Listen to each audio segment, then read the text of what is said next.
That's funny as shit. Yeah. Yeah, Brad and I thought we'd already started the show, and Brad and I were just doing our usual Talking shit. chat. Talking about dinner last night. Yeah, we forgot to start up the show. Joe's eating a buffalo burger. Yeah. Just talking about different games and meats and things like that. I know that everybody likes a nice variety of that. Well, yeah, except the vegetarians and vegans in the world. Yeah, I mean, there's nothing wrong with that. I mean, to me, some people, my aunt and uncle have been that way since they were in their teens, and they're in their 80s now. Wow. And first of all, I don't see any noticeably better health in them. Okay, number one. Yeah. So they're still hanging in there like all of us. But to me, I just think it's good to get some variety.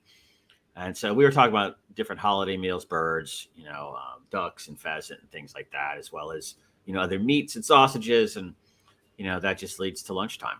So, yeah. Absolutely. Yeah, so we got Ankr guys coming on, what, in like 15 minutes? So, yeah, we got the team from Ankr Liquid Staking coming on, and that's exciting. And I'm looking forward to chatting with them about what they're doing and how they do it and all that good shit. So, yeah, no, it's awesome. I'm looking forward to that. I got a couple of things to cover real quick before we get them lined up here. Did you see that Harmony stuff?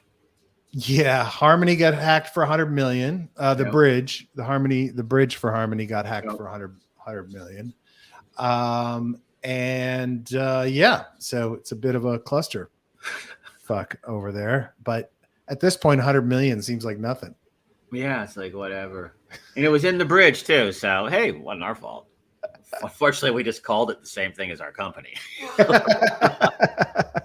Might want to think about that a little bit next time, guys. Yeah, exactly. ABC bridge, Yeah. Yeah. There you go. Let's see. So Ankr's coming on in about 11 minutes. Cool. Looks like Coinbase got downgraded by Moody's, maybe cut further. So not looking good for anybody holding coin. Get your coin. Yeah. I mean, I see it now. Coinbase brought to you by Goldman Sachs. 3 cents on a dollar. This is courtesy of the block. I realize I haven't been giving credit to the publications we're quoting, so I want to make sure we do that. This stuff doesn't just spontaneously germinate in our heads. No. It has to come from other people. So give credit. We give credit to everybody in advance. We should stream that at the bottom too. Yeah. There you go. Downgraded Coinbase Global corporate family rating to where's this pop up? Thank you, Block. I'm trying to do a show here, dude. Corporate family rating from a BA3 to a BA3 from a BA2, and downgraded its guaranteed senior unsecured notes to a BA2 from a BA1. Came in the wake of layoffs and tough fourth quarter results. It downgraded Coinbase. We already talked about that. The ratings were placed under review for further downgrade. Yeah, waiting for those second quarter numbers. BA3 rating refers to a moderate degree of credit risk and represents the lowest level of institutional grade credit worthiness. Yeah, so once it kicks out of there, it goes to junk status, basically, as far as who can and can't. And that just, I think, primarily means that groups like pension funds and things like that have to pull out of that investment. This is a great. I think Niblet said there is something kind of AOL about Coinbase. Dude, that's perfect. That is the actual perfect analogy to that. Because you're right. Top of the world, led the way, had the massive base. Everybody was getting, for those of you that listen that are too young to remember this, AOL filled everyone's mailboxes almost friggin' daily with floppy disks and then CDs to access AOL and the internet. That was what the air quotes were for, the internet. Yeah. Via AOL. They had the massive place control of the user base on the internet initially. And then, strategically, they just were stupid, and they had a lot of competition go, wait a minute, I want to control access to the internet. The interesting thing is that advantage pretty much went away. right? I mean, Well, being the gateway, because the ISPs used to have an interface for you to the internet. And that's what AOL had, and had advertisers there and everything else. But like eventually it was Yahoo. commoditized. Yahoo was that way too. Yeah. And eventually it became commoditized. So it didn't matter who you were dialing up through. So Right. that's a great analogy, man. That's perfect. Thank you. Well, Nicholas. the interesting thing too, I'm in DC then, I'm doing some founders of AOL. And, that's when they made the move for Time Warner. Yeah. So, because they realized the dial up was going to get beat by something else, and they thought it was going to be cable. So they went with Time Warner, bought it. Before then, it broke up again, and then maybe Time Warner bought AOL. I mean, it's a total mess. There were 2 or 3 deals going back and forth between ownership, but those guys got to exit like 5 times. Yeah. So, yeah. That's a bonus. Like, they just, for basically strapping up, what were those modems? 13.8 or something? What was the Yeah. K? Yeah. 14.4. 14.4. Yeah. Because then the first competition came, if I remember right, was ISDN. Because I remember having one of those, and it was up to a whole 135. Then came DSL, if I'm not mistaken. DSL was next. Yep. And then some cable stuff. And then wireless started showing up. Yep. And so right at the tail end of .com was when all the wireless started coming online, and people were trying to do things like, I got a client called Incessant in Northern Virginia, and they basically were doing what was called web clipping, where you could kind of see the headline of the thing you searched for on the internet in your little 1 by 1 inch screen on your flip phone. Yeah. Or actual emails. And that's why BlackBerry was going strong too. Yeah. Because they had that secure thing. But I'd love to see, back to Niblet's point, if Coinbase would now lever up crazy and go after a bank, and then see. Well, that's what I said. That would be a strategic move that I think could potentially save them if they owned a bank. Yep. That's the gateway you want, right? Because then you create a better banking product with crypto at its core, and then you've got debit cards, credit cards, lending, blah blah blah, all under the guise of a bank, and you get around some regulatory holes. And I have to believe they've thought about doing this. I mean, I can't believe this isn't something they've considered, but maybe they think that regulators won't let them take a bank. Well, maybe they just got to go kneel at the throne for a little while. Yeah, I think they have to get acquired, not acquire. So I don't know. Well, you get acquired by someone with cash, or a merger type situation with someone with a big balance sheet, then flip it and then go after your bank at that point. You've shored up. Because I think their risk right now is that, I think I heard something like 98% of their revenue is transaction fees. Of course. So, obviously, proofs in the pudding. You saw the first quarter numbers. Yeah. And that fell off a cliff. And I'm sure the second quarter is worse. Yeah. Of course. So, they got to diversify into some other asset classes. Yeah. Pick up some of those 3AC strategies. Well, yeah. Leverage yourself up, Brian. Yeah, maybe it's time to they just can't do anything because they're in the U.S. Yeah. But, I mean, look, it went public. Remember when Facebook went public and they were dogged at that 6-month sell off. I mean, everybody was like, what the hell happened? And everybody was like, just wait for the advertising to kick in, the advertising model, because it hadn't even started. And now what do we look at? The only one that's a bigger abomination than Twitter in my mind is Facebook. So yeah, there you go. No fan. This is walking. They haven't done the full dump yet. It's been a couple of days. That's looking promising. Should be a dump coming. I don't understand why it hasn't happened. I mean, slightly here, but were there lockups ending? And nah, stuff? Lockups are pretty stringent with walking. There are a few folks that have some early stuff, but everybody else is like at the 12 to 18 month window. So I mean, I'm not as familiar. You know them better than I, but it just seems like a no brainer. Yeah. I mean, to get paid to exercise, basically, and then I don't know. Do they combine some kind of Pokemon-ish sort of element into it too, where there's like, that kind of, I don't know, what do you call that when you're walking around? Augmented reality? Yeah, I'm not permitted to discuss that at the moment. Okay, because that's what I always, when I was kind of doing the Pokemon thing with my daughter a few years ago. I liked how you could set up those like gyms and stuff at like Starbucks or at a park where kids had to walk to it. Yep. So it seems to me like maybe. Well, And like our friend Chuck said this morning, they've done a brilliant job in the app of engaging the user to keep going, right? Mhm. Because they make it competitive in the app. They make it an upgrade cycle. They make it a spending cycle.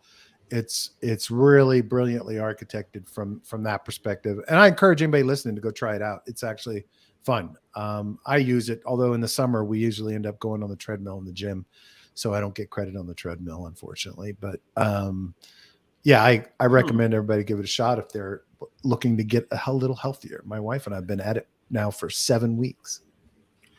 Is it working out for you? It's working out great. Awesome. That with the fasting. Oh, I see some people joining. Yeah, I got the fasting. I'm counting the calories every day. Losing weight, man. Losing weight. My wife is excited. She's really losing it. So she's happy. So, okay. So real quickly, because our guest is here, but I'm going to give him another 3 minutes. So I'm going to put this in the show notes because Joseph DeLong is freaking hilarious. So he does, he's not a very big fan of DAOs because he got so burned with sushi, voting him out, basically voting to fire his ass. Mm-hmm. But he did this analogy, which is pretty funny and true. I think he's at the point where he thinks all DAOs will fail. I don't. I think it's part of the experiment is figuring out how the hell they run, how they function, how they're structured, but also how we as members function and act like adults, right? But this is funny because this is current and this is real. The DAO run lemonade stand. Little Jimmy is pouring glasses of lemonade for 50 cents each, which cost him 10 cents in materials. Meanwhile, there are 1,000 lemonade stand token holders crowded around the lemonade stand, typing how to run the lemonade stand into the Discord. A middle curve token holder user named the Billy Goat suggests that Little Jimmy pour out 90% of the lemonade to create scarcity. Next, a Discord VIP user says that Little Jimmy should take the 40 cents profit from each cup of lemonade sold and use it to buy 4/5 of a cup of lemonade. This will surely keep lemonade off the market and create a lemonade sink to drive up the value of lemonade. Next, before any lemonade is sold, a genius forum poster named 0x Krypton suggests that Little Jimmy launches lemonade stand on his friend's sidewalk across town. 0x Krypton says he only has to use different cups, switch to chocolate milk, and drive 45 minutes to a sidewalk where there is no foot traffic. But 0x Krypton will pay him $50 in Krypton to move. 0x Krypton thinks this will bring foot traffic to a sidewalk. Next up, a user that holds 0.000001 lemonade stand tokens and has a waifu profile picture suggests Little Jimmy put boba tea tapioca balls in the lemonade because the boba place 4 blocks down is doing that and that it is clearly working. Since they have an equal voice, Little Jimmy has to oblige them, even though he's been running a lemonade stand for years and is certain it is a bad idea. Lastly, a super smart hedge fund manager writes a white paper about how to lock up lemonade and give each lemonade buyer VE lemonade. So everyone that goes to buy lemonade actually gets a bearer token to redeem later when the lemonade matures. Meanwhile, Little Jimmy quits and the lemonade tastes like shit. Somehow SBF extracted all the value from Little Jimmy's stand. He cracks me up, dude. He's so bitter about DAOs. He's so bitter. Well, like I said, it's an evolutionary experiment. Yeah, eventually it'll segment. Yeah. I mean, into better governance, some kind of reputational thing or activity-based thing, but meaningful activity, something where something comes out that like gets you into an inner circle where you can make higher level decisions, because everybody doesn't need to be deciding everything. Yeah. And I think only things to me that should go up to DAO stuff is, wallet type stuff, in those regards, and strategic transactions mostly, or initiatives, changes in strategy. Everything else to me is just admin. Yep. All right. So I've got another piece of stuff on the 3AC thing, but we're out of time. So Filipe. Yes. Hello. Hello. How are you? I'm good. And you? Thank you, Brad, Joe, to have me in the show. Absolutely, buddy. Happy to have you. So you work with the liquid staking protocol at Ankr, correct? Yes, correct. What do you do there? So I'm chief of DeFi and I'm leading the liquid staking offering of Ankr. Nice. Well, I'm a participant, so I'm happy to see you because I love what you guys are doing. And, I'm a big fan of Josh, and I was at your big party at Permissionless, and that was a lot of fun. Nice. Yeah, it was good. It was good stuff. So for people that aren't familiar, why don't you give us an overview of what the service does and what's possible, and how it can work and how it can interconnect and, you know, all that good stuff. Just tell us all about it. Yeah, sure. So maybe we can start with a small piece of history about liquid staking and, you know, why it was created initially Sure. for the audience. So actually, in December 2020, Ankr created liquid staking. So we were the first ones to be on the market about 2 weeks before Lido, actually.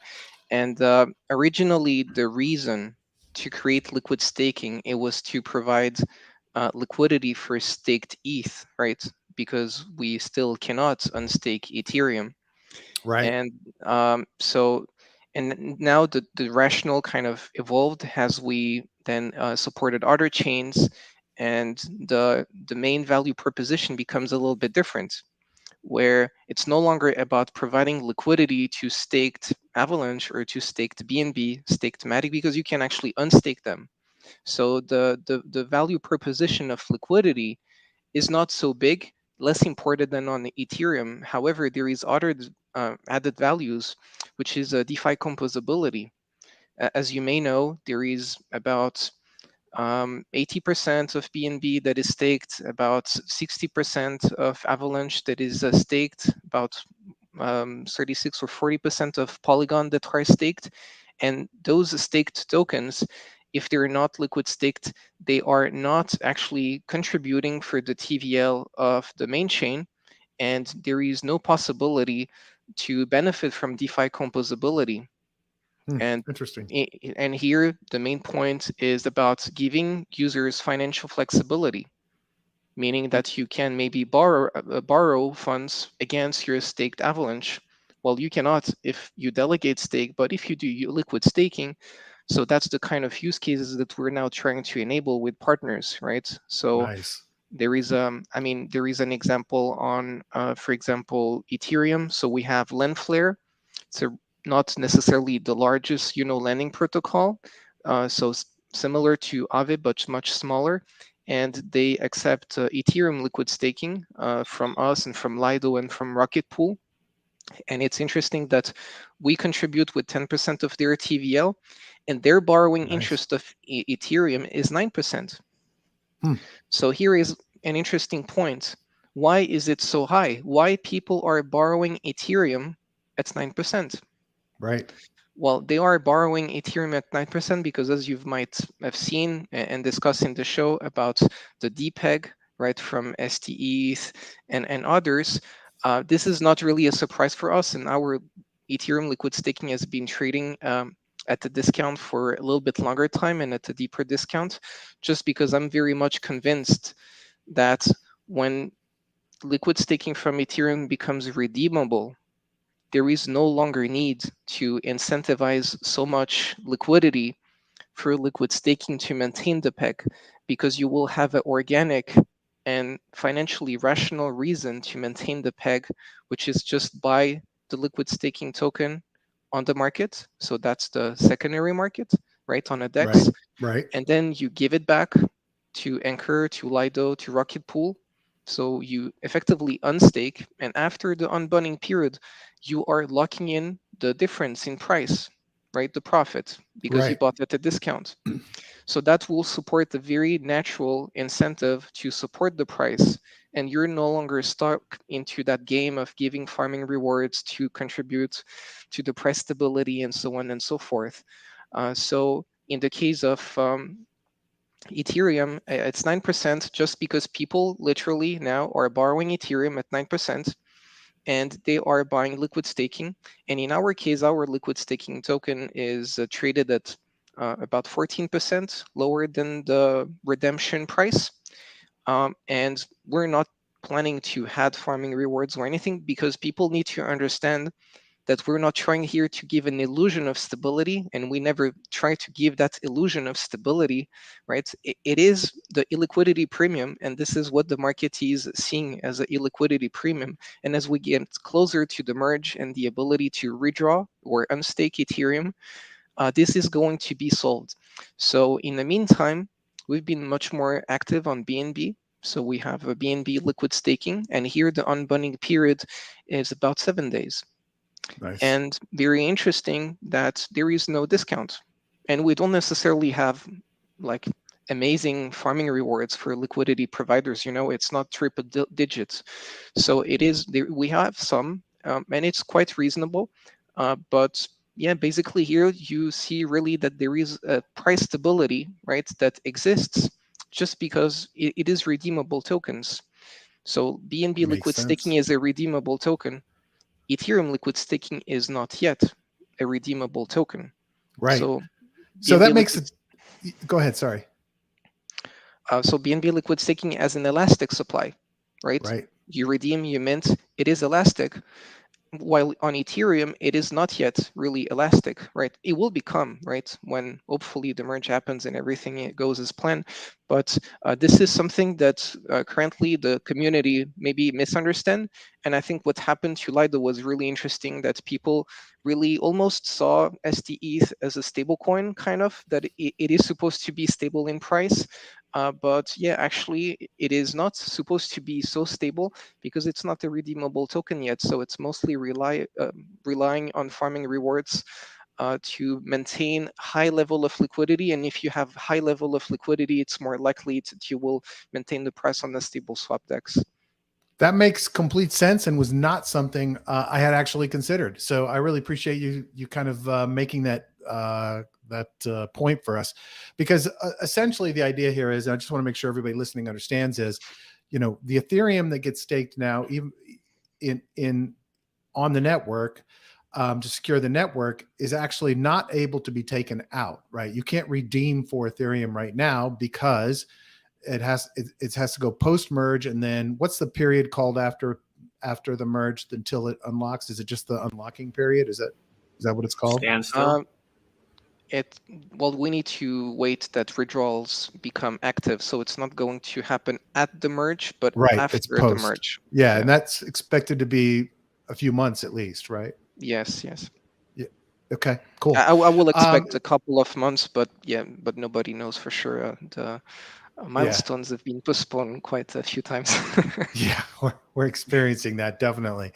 And that's really interesting, because it does make complete sense for you all not to have ever worried about it trading at a discount, because it's people that are trying to get something out of what they already have, and so they're willing to sell it for less, right? And that makes complete sense in the market forces, that when it's able to be unlocked and exchanged one for one, then the market's going to level up. And I love the fact that you have that example already kind of happening in BNB, with the staking that you provide. Before we get into the product some more, I skipped right over you introducing yourself. So why don't you tell us a little bit kind of how you ended up in this role you're in, how long you've been with Ankr, and kind of how you ended up here, your Yeah, background. sure. Yeah, sure. So I'm working at Anchor for a bit more than a year. Um, my background is actually in wealth management. So I Ah, worked 8 years advising wealthy people to invest money.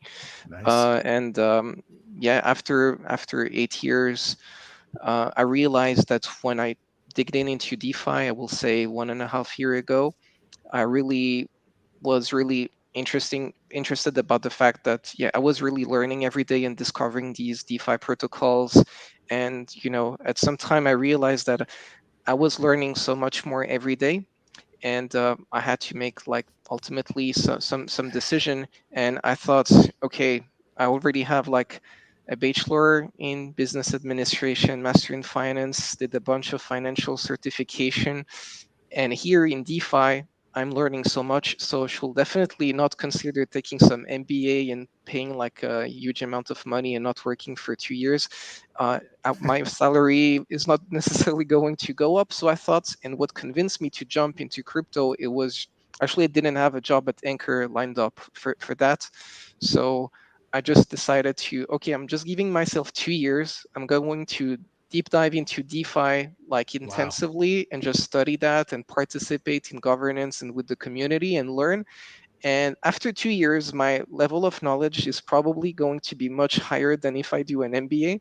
And maybe I will go back to a bank eventually and with much more knowledge. And it turns out that 2 days later, so Chandler, the CEO of Ankr, approached me on Twitter and decided to hire me. And I was like, well, that's even better. I will learn even faster with a bunch of people, building Web3. What made him reach out to you on Twitter? Was it he liked the things you were tweeting about and talking about on Twitter? Yeah, I was tweeting about liquid staking. So Nice. yeah, and then I realized that people were interested when I was sharing ideas about how the liquid staking ecosystem could become, and people were engaging with it and liked it, and I started to have a bit more followers, and basically some people at Ankr noticed, and yeah, that's basically how we engage first. That's awesome. What a great story. I'd like to say that these kind of stories of content and work and meritocracy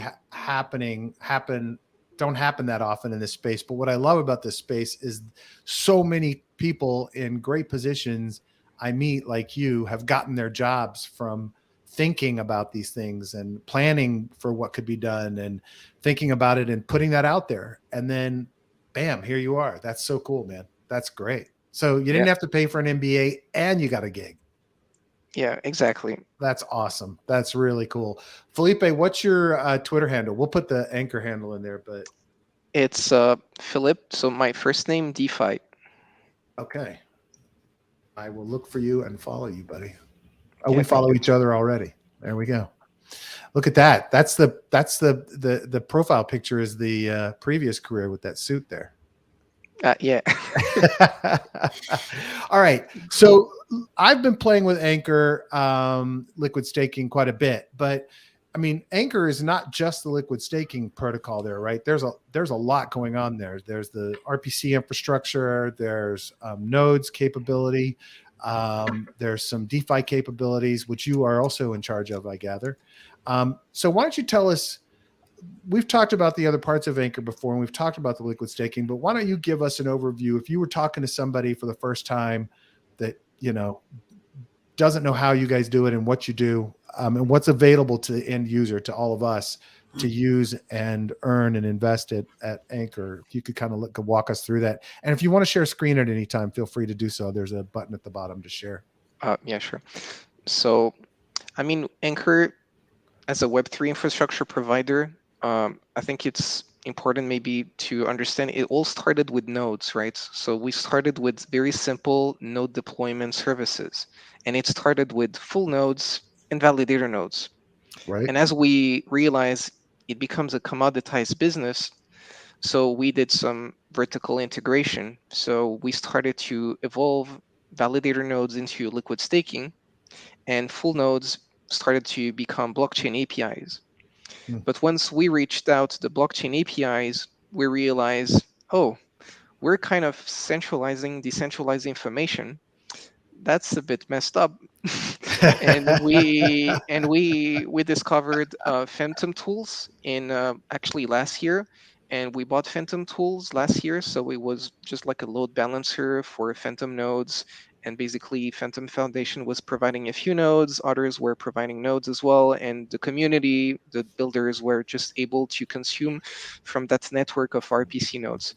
So we bought them, and then we played around about the tokenomics that is still in progress, and the full thing should be live soon. But basically, we use that concept of load balancer and RPC node network, and we expanded to other chain. And that, so we kind of did a step back into, okay, what is the foundational layer of APIs? It's the RPC nodes. Let's make sure it is decentralized. And now we have our enhanced API that is basically based on our RPC nodes, right? Right. So basically, this is one of the main products that you mentioned, Josh, is leading. And so we have the RPC node network with the enhanced API. We have liquid staking, and we have also a gaming SDK, which, gaming is a very big consumer of RPC calls. At Sure. least this is what we believe, right? If it gets some traction, so it's natural that we also try to adapt, and then make the life easier for gaming developers to be able to build and use our RPC nodes. And now we have also app chains. So we enable the Binance application side chains, and we're also now moving into Polygon Edge. They have their sidechains as well, and with the subnets of Avalanche. And yeah, there is a first game. It's called Meta Apes that is available on those sidechains, and we're looking into other use cases for those sidechains. So I will say that the main products that we have right now is really liquid staking, RPC nodes with the enhanced API, the app chains, gaming SDK, and we also have a multi-chain blockchain explorer, because we need to realize that once we have, let's say, a client coming to us and they're like, okay, I want to have my sidechain. So what do you need? You need validator nodes, you need a blockchain explorer, you need RPC nodes, you need full nodes, you need an API. You might eventually need liquid staking, which is something that partners ask more and more. Sure. And we basically have all these capabilities. Plus, you have a network of actual people who invest in nodes, right? That you can help a side chain get up and running with that as well. Mm-hmm. Yeah. Right. I think I want to reemphasize for everyone kind of something that we talked about there. And that is the decentralization of the RPC nodes, right? Because I'm not sure people realize how centralized a lot of crypto and DeFi is, right? And by centralized, I mean, servers at a server farm, because we use a service provider that provides RPC connections so our wallets can connect to the chain and transact. Most of the time, those are going through centralized providers. And so the key thing, that one of the key differentiators that you all realized was, we don't want to keep stacking up servers to provide centralized access to a decentralized financial system. And you all decided to take a concerted effort to say, we're going to decentralize RPC nodes. We're going to make it so that, and that's another factor too in the whole profile of Ankr is that it becomes an incentive-based network of RPC nodes, but that they are decentralized. They are not living, all in one data center with one point of failure, which we have some very serious centralized points of failure in DeFi, right? That are at great risk. So to me, when I first interviewed Josh, that to me was a really compelling thing, because it's one of the things I worry about in this space as an attack vector. So I think that's fantastic. The other thing I think is really interesting is the fact that you guys are actually deploying these side chains for companies, and you all have a multi-pronged target customer market, right? Because you are both B2C and B2B, because you're targeting developers, you're targeting larger players, chains themselves as your partners and customers, and you're targeting all of us who are using products to make more money and earn, and that want to be involved in liquid staking or being an RPC node and earning whatever it might be. So that's a lot. How many people are there at Ankr in total? Well, currently we're about 120. Wow. Okay. That's a good sized team. That's awesome. That's great. And I know you guys are still hiring too, right? Yeah, still. So yeah, it's obviously challenging to have different type of customers, developers, companies, DeFi users. So that's why I'm more in charge of the DeFi aspect, and Josh is focusing on the solutions for developers. Nice. So great. All right. So let's talk about what's available in liquid staking, and then let's talk about. I think you guys are offering other products as well, kind of in the DeFi front, or looking to. You've got the partnership now with Lendflare. I'm sure you're exploring other options as well. So tell us a little bit about kind of what investors as an end user can do with Ankr Liquid Staking and the DeFi world that you guys are building there. Yeah, sure. So I think it's important to clarify what are the user personas maybe of liquid staking, right? Sure. So I will say that someone that just wants to stake with a non-custodial solution, obviously you can just stake with Ankr or a liquid staking provider, keep it on your wallet, and have the flexibility to unstake or sell it on the market immediately without necessarily engaging too much in DeFi applications. Right. So this is something that we currently obviously offer, and that's the most basic use. The second user persona, it will be more advanced DeFi users that actually want to use their liquid staking tokens to do things in DeFi, right? So the main use case, it might be like with Lendflare, that you will collateralize your liquid staking tokens and borrow something else. So obviously, if you borrow the same underlying asset, you will have very low risk of liquidation, like in the case of Ethereum liquid staking and Ethereum. And yeah, then there is liquidity providers. So that part specifically about liquidity providers is quite interesting, and because I'm not sure people realize the problem that it is, for the space. So in the case of liquid staking, when you provide liquidity to, let's say, Curve, stable swap DEX, or to Balancer or whatever. So by default, like half of your liquidity pool is in liquid staking, so you continue to earn the staking rewards. However, the other half is in Ethereum, for example, or in BNB, the other assets, and Right. that one is not earning, staking rewards. So basically, to make it appealing for people to provide liquidity, well, it needs to provide at least the same APY as, so the same return, the same yield as just liquid staking and holding it, Right. right? Because otherwise they won't do it. Right. Yeah, exactly. So, and the problem is the trading volume is not as high as a stable coin, So you're in, and on top of it, it's very low the fees, right? So basically you receive some trading fees that do not compensate the loss of staking rewards because half of the pool is not staked. Right. And then you need to have farming rewards to make it viable, right? Sure. So that's kind of the challenge, where it is basically in itself not very capital efficient, the liquidity pools, and it is very much relying on farming rewards.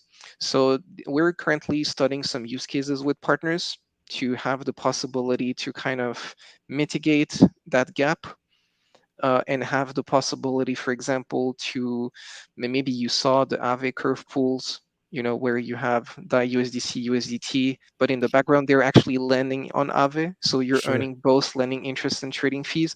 So we're basically now studying and collaborating to have that kind of use case where you might use, for example, lend ETH on a platform, and that part is going to earn lending interest.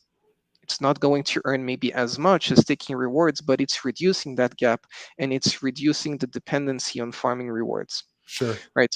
And then obviously, because this is very much dependent on farming rewards to provide liquidity, you have then vaults, obviously, that will just compound the yields and, allowing you to boost a little bit more the yields for liquid staking. So all of this is also very low impermanent loss risk, which is also quite important because many Sure. people are not providing liquidity because of impermanent loss and everything. So here, it's very similar than providing liquidity for stablecoins, Makes right? sense. Except for Ethereum, because it's not a redeemable token yet, so be aware. Sure. Sure. So there's some discount there. All right. And then in terms of what's available today, let's just say somebody is starting off and all they want to do is they want to earn, 4% securing the network on Ethereum, or I think it's 8% now currently. Is Yeah, Avalanche at about 8%? yes, I can share my screen. That'd be great. Yeah, go ahead.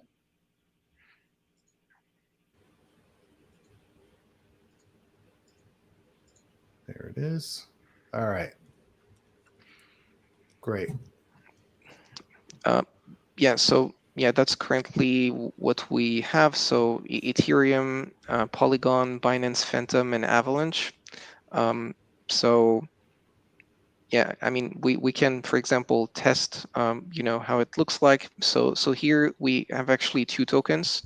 So the first token, ABNBB. So B, it stands for bond originally, because you basically it's a rebasing token. So you receive every day a little bit more liquid staking tokens on your wallet, and that Okay. simulates the coupon of a bond. Got it. And ABNBC, C stands for certificate. So this is a reward-bearing token. So you don't necessarily have that coupon, as a yield that is easy to collect, but the redemption value of the liquid staking token is increasing. So for example, if I staked in day one, I will have gotten one ABNBC for one BNB, and now because we already launched that a few weeks ago, you will be able to collect more BNB if you unstake. So that's the redemption price. So essentially, it's the same value in both. You're just one, you're seeing more of the token coming into your wallet. The other, you're seeing greater value increase for the redemption of that token for the amount of BNB you're going to get back, right? Yeah, exactly. Cool. So yeah, is there more usefulness for one to the other in other protocols or lending or anything else, or is it pretty much the same? So I will say that, for example, psychologically, it's maybe easier to understand that the first version, ABNBB, is supposed to be worth one BNB, Right. right? So psychologically, you might assume that it's maybe easier to maintain the peg with that one. And also for Curve or Ellipsis Finance, if you set up a factory pool and not a custom pool, it will be basically the equilibrium level is supposed to be 1-to-1, so it's not going to deviate. So if you list A, B, and B, C, because there is a ratio, you need to basically set up a custom pool that will track the ratio, and basically the equilibrium level will supposed to be 1.0182, because if you don't set it up properly with the custom pool, basically it's then going to deviate more and more, and it's not going to be so optimal to stabilize the price of the liquid staking token. Makes so sense. What we did is that for Ellipsis Finance, which is a fork of Curve on BNB Chain, we listed ABNBB. And then ABNBC, we listed it on PancakeSwap and ApeSwap because they do not support rebase tokens. So that's the main advantage, actually, of the reward-bearing token, is that pretty much every DeFi platform is compatible with reward-bearing tokens, but not with rebase tokens. Makes sense. That right? makes a ton of sense. Yeah, I get that. So Totally. so then, maybe you realize that in the market there is some price difference on the market. Maybe ABNBB is traded, at a lower discount because Curve has lower slippage than PancakeSwap, and maybe you have the opportunity to buy this one at a discount when compared to its redemption price when compared to that one. So what we enable here, we call it the switch. So you have the opportunity to switch from the C token to the B token without unbundling period. Nice. At any time. So that allows to exploit arbitrage opportunities. So if you see any price difference, you can literally, set up a trading bot. And actually, we have a few people that already did it. And whenever there is a higher discount on the C token versus the B on the market, they will just exploit that arbitrage. So technically, they will buy on PancakeSwap at a certain discount, they will switch, they get the B token, then they sell on Ellipsis for a higher price. So Nice. that's a zero risk trade. Yeah, So that's that's awesome. why it's called arbitrage, right? Sure. That's fantastic. We also have our own bridge because we really wanted to have the ability to have the rebase tokens and have both options, since they have both benefits and maybe inconvenience. So the problem is, like bridges, they do not bridge rebase tokens. So here we have the possibility to, for example, for Amatic, well, let's take Amatic B. So originally, Matic staking, by the way, is on Ethereum. Oh, really? Okay. Yeah, that's actually a weird one. Yeah. So Matic staking is on Ethereum, and then the challenge is we want to enable, Polygon liquid staking on Polygon, but natively it's on Ethereum, so you need to make liquid staking cross-chain. Nice, Right, nice. so here we built our own bridge, and basically this rebase token is continuing to get the rebase rewards on the chains that it is deployed. So you can use Matic liquid staking on Ethereum, BNB chain, and Polygon, and also you can use the reward bearing one as well on those chains. So BNB chain, we also selected it because there is some liquidity of Matic on BNB chain, and it's also possible to borrow Matic, for example, on Venus. So yeah, we thought that that can be an interesting one to exploit cross-chain arbitrage opportunities eventually. That makes a So ton of sense. yeah, so maybe it will be cheaper for us. Now that you have the vote escrow model in most DEXs, maybe Ellipsis is cheaper for us maybe to buy some EPX tokens and enable rewards than doing it on QuickSwap. So we might be incentivized to have a very strong Matic liquid staking pool on Ellipsis because it's cheaper for us. And because it has more liquidity, it will have a stronger price. And if there is more slippage on, let's say, Polygon or Ethereum, at some point you will be able to exploit the price inefficiency by using the bridge. But here, obviously, there is some gas fees involved. So we're currently studying a V3 version to be able to basically make liquid staking cross-chain natively. So basically having the possibility to enable a true cross-chain staking experience where you could basically then here, as you see, it's Ethereum network that is required. Right. But we would like people to be able to basically stake Matic on Polygon network and receive immediately the Matic liquid staking token on the network. But for that, you need to use cross-chain communication. And so that's currently what we are working in to make it very natively really cross-chain, where basically you can burn and mint a token in different chains without having to use bridges that are custodial, right? In our Nice. case, liquid staking, we own the liquid staking token, so we don't really have additional risk of enabling the bridge ourselves, but that enhancement is really something that we want to do, and then reuse it for our, let's say, partners eventually for sidechains. Because with sidechains, you might have, the Sure. similar kind of problem if you have a cross-chain application between BNB chain, the mainnet, and the sidechain, and they might want to be able to have cross-chain use cases. And yeah, we believe that that technology, let's say, for liquid staking first, can be reused for our sidechain clients. That makes a ton of sense. Plus, I mean, look, the cool thing is everything you guys are building kind of feeds everything else you're building, right? For the B2B side and the consumer side, it's things that your partners may want to use. That's awesome. That's really good. Yeah, we're trying to obviously reuse what we build for other use cases, obviously, yes. That makes a ton of sense. I love it. Does it's fun? It's crazy to me that Ankr did liquid staking first, and Lido got all the brand kind of recognition around it. I would assume that's something that kind of keeps you guys motivated around there to do Um, it better. I mean, yes and no. I will say, the obviously our drawback when compared to our competitors is that we cannot be so aggressive about incentivizing liquid staking because Ankr was launched in 2017.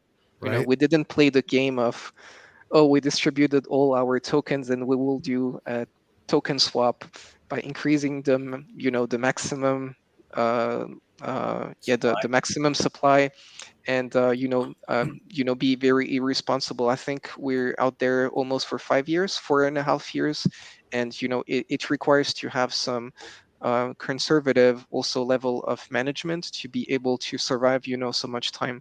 So obviously our competitors, not specifically Lido, but others that pop up, they create basically a project and they have a token and they can be much more aggressive, and basically they don't really have much to lose, right? So obviously they can be much more aggressive. So in our case, we have the Ankr token that is actually used as the pay-as-you-go model for the RPC node network, which is, you know, quite something quite big, we believe, and changing in the industry, because usually it's subscription based, right? When you want to consume blockchain APIs, you pay a subscription, and you have oversubscription problem where you're always overpaying because you need to buy some maximum capacity, but you don't know how much you're going to consume. So with the pay-as-you-go model is obviously very interesting, and the Ankr token is at the core of it. So obviously we need to behave more responsibly for liquid staking, and that's why we really want to partner with our DeFi partners so that they build up use cases where liquid staking is going to be a main advantage for them. And then hopefully we have them incentivizing their own product that is indirectly consuming liquid staking. So we believe it's much more sustainable approach. But yeah, obviously, Lido did a fantastic job to get some adoption. But you know, ultimately, liquid staking for us is supposed to have brand exposure for Ankr, and it's a tangible product that, let's say, the masses can consume. Right. And by discovering liquid staking, then you discover Ankr, that it's actually doing much more than liquid staking. Yeah. So for us, that's really the main purpose. Because if you just do liquid staking, you will realize it's actually a low margin product. It's like the risk-free rate. What we're enabling here is to extract the risk-free rate of these crypto economies. And we're taking eventually a small percentage on the risk-free rate, whereas you have your own finance that is getting the maximum yield that you can get out there in DeFi and is taking a fee out of it, right? Sure. So it's a big difference, right? So as an infrastructure provider, yeah, we will like liquid staking to basically shift at some point as an infrastructure, a staking infrastructure that can be used by integrators. And Nice. that's actually the last user persona that we're now exploring, is that we will love to have, for example, portfolio like DeFi portfolio tracker companies like Xerion, Zapper, and so on, to be able to enable earn products, so yield products. And in that case, it will be very difficult to manage if they will have their own validator nodes and they enable people to stake and so on and so Sure. forth. Because Fantom is extremely complex. You know, they do stake lock. So the longer you stake, you know, the more you receive. And that's, you know, you have basically plenty of possibilities to manage it. Right. And you cannot really give an experience to this kind of user that want to have a one-click deposit to just be able to unstake, right? They will not Right. say, I will unstake and wait 3 months. That will not be Yes. appealing. Obviously, they want to be able to unstake immediately. So for that, you actually need to have liquid staking and build more advanced integrator tools so that they can set up their own fees. So maybe the integrator wants to take a cut in the staking rewards. Maybe they want to create their own liquidity pool instead of using a DEX. So that kind of advanced integration tool is something that we are currently exploring with some partners. And obviously, if you do that for liquid staking, you can also do it for vaults. You can also do it for um, Aave tokens, Venus tokens, because they're also reward-bearing tokens. And you can do that for many other things, right? So Right. we have no reason to do it. You know, that becomes a bit too much, maybe DeFi. So we rather partner with them that they build, you know, what we need, and then they can still capture another, you know, market share for other segments themselves, so that we're not deviating too much from our main focus. Well, it makes total sense. If you look, I do see the appeal of having this be a kind of lead into consumers and to people who might take a notice and see it, and then being able to say to partners, people who are providing services like Zapier and Xerion and all of those, or DeBank or whatever, you can now enable this. Will be your back end. You don't have to build out the entire infrastructure for a staking infrastructure or network. We can do it for you. I mean, the same can be true, right? There's an entire segment of apps that are coming out now and more that will come, I'm sure, that are trying to bridge the gap into the non-DeFi native world.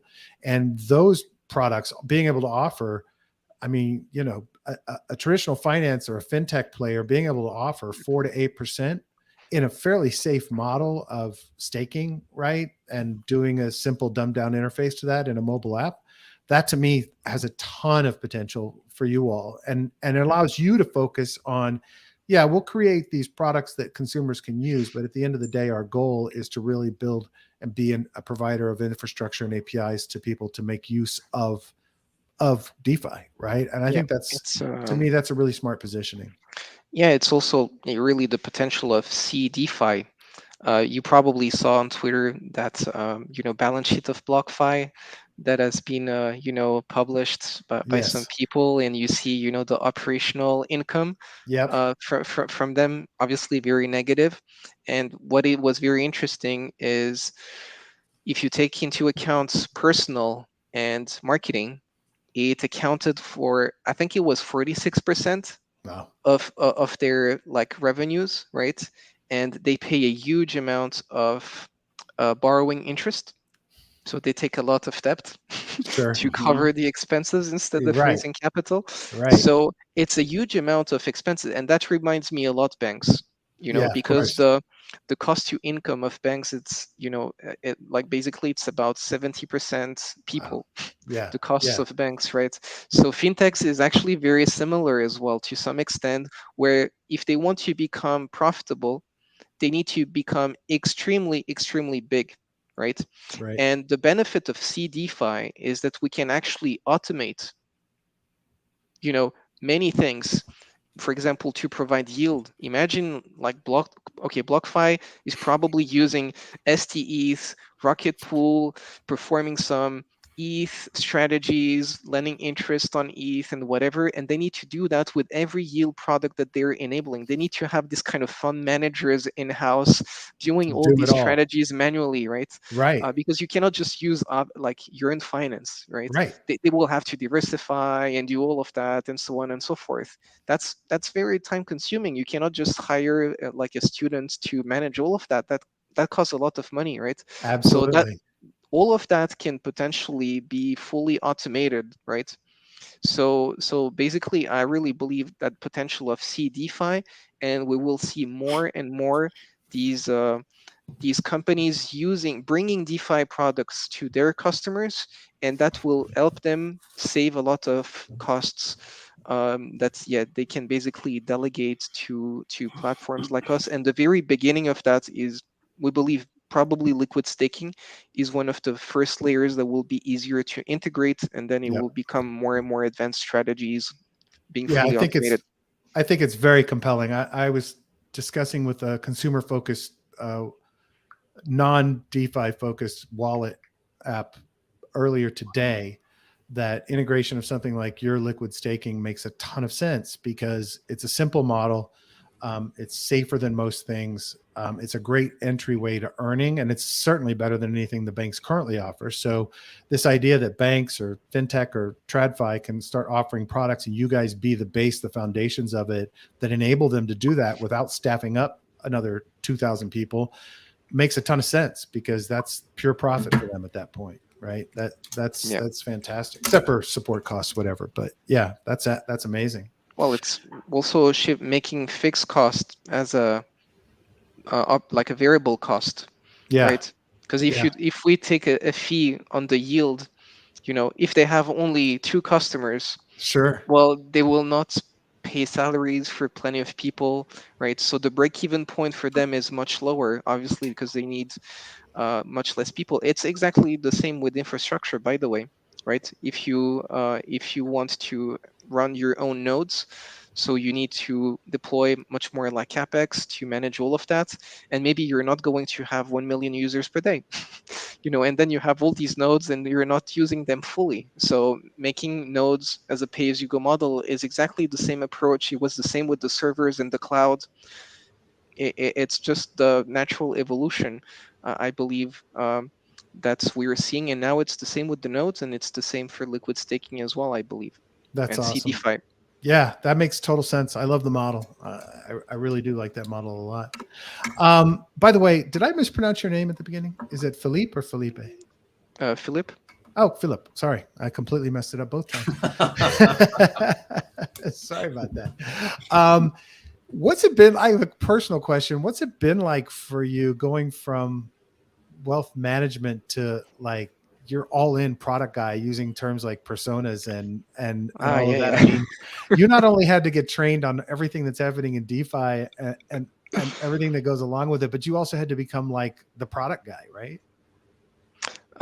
Yes, yes. I mean, I do have product managers as well, but it's true that if you look at like all like DeFi or Web3 companies out there, yeah, it's probably one of the most technical ones and non-financial ones at first sight that I kind of ended up with.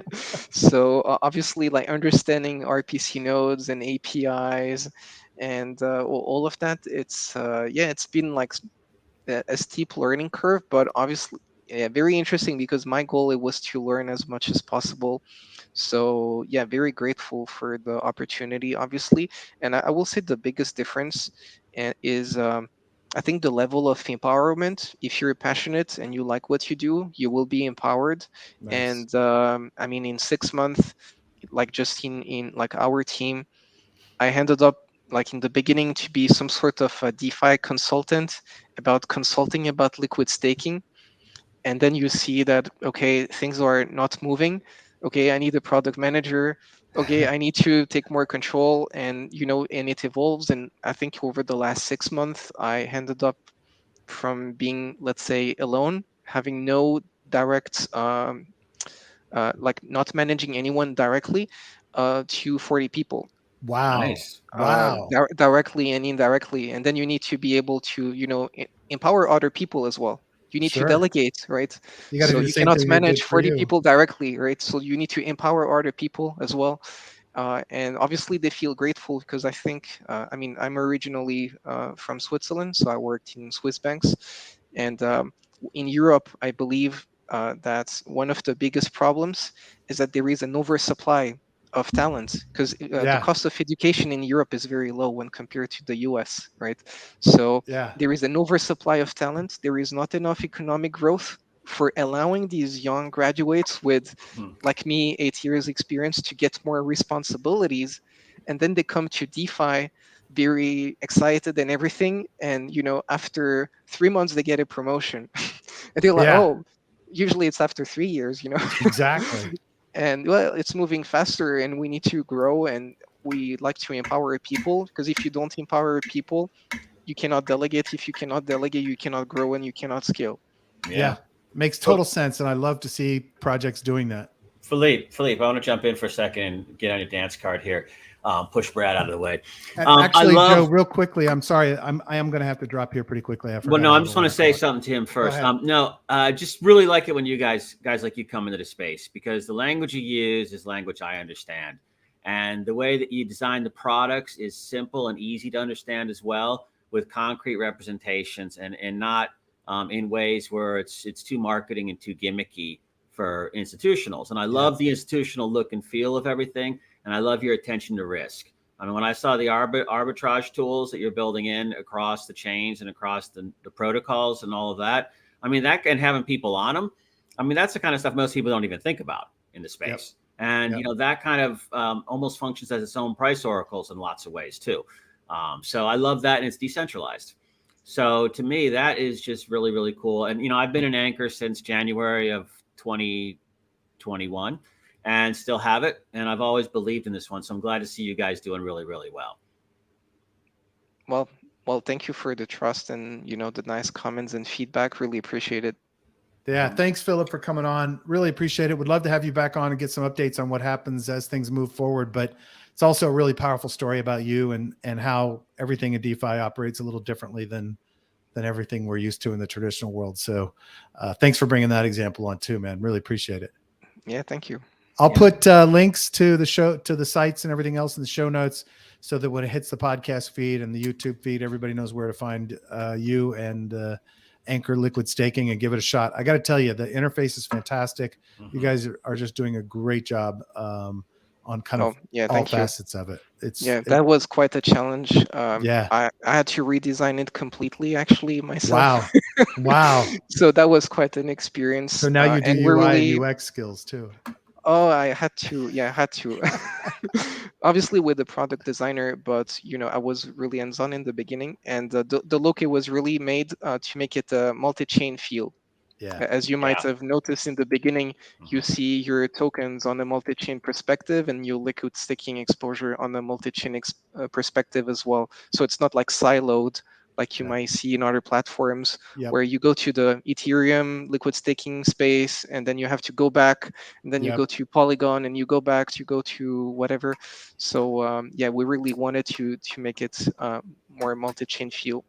Yeah, it's really smart because it recognizes what I have in my wallet. Once my wallet's connected on whatever chain I'm in, and then I can start staking right away. And it's just a very nice, elegant, clean interface. So more kudos for you, man. Really love it. And hey, to the listeners, look, they're 3 cents right now, and I think 87% off the high. I mean, this is a winner. Yep. Yeah. And the cool thing about Ankr is you won't really realize until all of the deals start happening, all of the back end infrastructure work that they'll be doing. And that's what's really cool about it. So there's this customer facing thing, and then this big giant back end decentralized infrastructure, which I really love. So that's great. Yeah. Philip, thanks so much for coming on. I'm sorry I have to cut you off, but I have got to go. So thanks. We'll get you back on another time, but looking forward to hearing what's coming next. Yeah. Take care. Thank you so much for hosting me. It was a pleasure. Thanks, buddy. Take care. Cheers. That was awesome, buddy. Sorry I have to cut us off, but I got to roll. I forgot. No, I know. You just get your little love fest going there, give them a hand job and shit like that, and now you're like ready to roll out, right? What the No, fuck? but I've been following this Ankr guys for a long time, and absolutely. I thought you were talking about something else. I didn't know you were talking about ANKR. Oh yeah. And so then I was like, oh, holy shit. Okay. Yeah, they're awesome. And this guy is a world-class hire. I mean, totally. That was such a smart snag. He's phenomenal. Like, he's learning it all, doing it all, brings a fresh perspective. That's all fantastic, man. You gotta love that. I remember looking at them early. They were something that came out. I think they out of Palo Alto or something originally, but it was on the Binance thing, and they were across all the chains back in February, or at least talking about it. So that was one that I bet on. But anyhow, I'll let you go. You're going on vacation too, right? Thank you, everybody. I'll be on vacation for the next couple of weeks, but I may post some things up. I will be posting some new episodes of Mission DeFi, and I'll stream them at the noontime, so you have something to do, so you're not missing us too much. And appreciate you. Love you guys listening. Please rate and review us on Apple Podcasts. Subscribe and give us a thumbs up on YouTube. And if you have any suggestions, B05 Crypto on Twitter or Telegram. Joe, thanks a lot. I'll see you all right, man. on the other side. I'll talk to you later on. Cheers. Take care. Bye-bye.